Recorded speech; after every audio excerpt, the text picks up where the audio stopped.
Yeah, it's a great question. One I get asked a lot given my background. So most don't realize that foreign exchange is actually a huge business globally for the banks, and it has probably one of the highest profit margins as well. But really, there's three main reasons that banks are really expensive.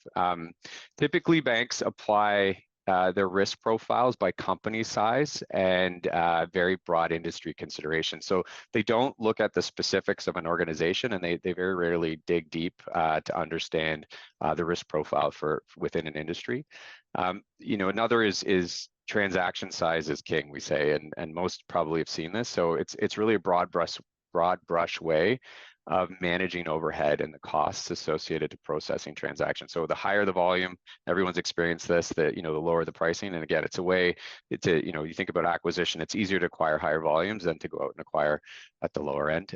So that's another main reason. And then, really the banks also have held somewhat of a monopoly, given their size and position in markets. They're really the only place that companies and individuals have gone for hundreds of years to get financial products. So it's allowed them to be a little bit lazy as it relates to both technologies and also as business models.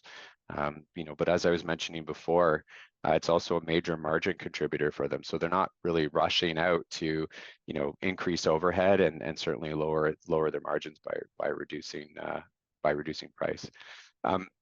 I'll say on this point as well, what I've found interesting in a lot of the conversations I've been having is that many med tech companies don't recognize just how high exchange rates are. Like, while they know they're expensive, I don't think they realize how big they are. So, often, I'll go out to customers suggesting anyone that's received some of our materials of late, we can save them up to 5% on spot rates. And we just hear, that's too good to be true. It can actually even be more than 5%, depending on the currency and what's going on in the market at the time. So it's not really until customers see our rates that they realize how much the banks actually charge when they see how much they can save. I was actually showcasing the solution to a distributor at a Canada. I think it was on Monday.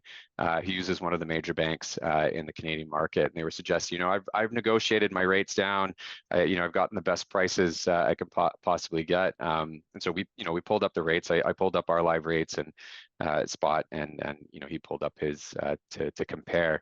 And his response was, holy. I won't say it, but blank. These really are great rates, and he said, I must feel really good about his reaction. The truth is, I always love to see customers excited about what we're offering, but the truth is, I've been seeing that reaction quite often. So really excited again to be able to offer these things.